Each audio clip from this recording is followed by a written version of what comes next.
ഇതേക്കോട്ടെ പണ്ടത്തെ പാട്ട സ്കെയിലൊക്കെ ഉണ്ട് നിങ്ങളുടെ കയ്യിൽ. അതുണ്ടെങ്കിൽ എടുത്തുകൊണ്ട് പോരെ, നമുക്കൊരു അടിപൊളിയായിട്ടുള്ള സ്കെയിൽ ഉണ്ടാക്കാം.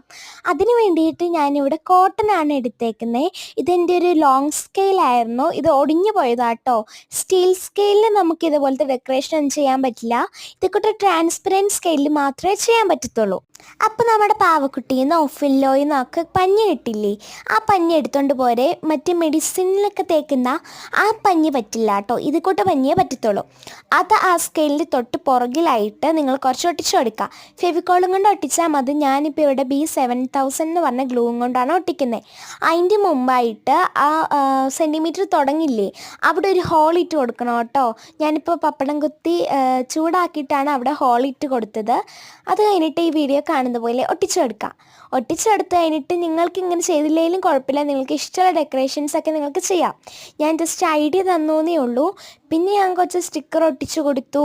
അതിൻ്റെ തൊട്ടിപ്പുറത്തായിട്ട് ഞാൻ നൂലും കൊണ്ട് ഒരു സംഭവം ചെയ്തിട്ടുണ്ട്. അത് ചെയ്യാൻ നിങ്ങൾക്ക് അറിയില്ലെങ്കിൽ നമ്മുടെ യൂട്യൂബ് ചാനലിൽ അത് ചെയ്യണതിൻ്റെ വീഡിയോ കിടപ്പുണ്ട്. അത് സത്യം പറഞ്ഞൊരു ഇയർ മേക്കിംഗ് വീഡിയോ ആണ്, പക്ഷേ ഇതുണ്ടാക്കുന്ന വീഡിയോ ഉണ്ട് അതിൻ്റെ കൂട്ടത്തിൽ. അപ്പോൾ ഈ വീഡിയോ ഇഷ്ടപ്പെടുവാണെങ്കിൽ ഉറപ്പായിട്ടും ലൈക്ക് ആൻഡ് സബ്സ്ക്രൈബ് ചെയ്യണേ.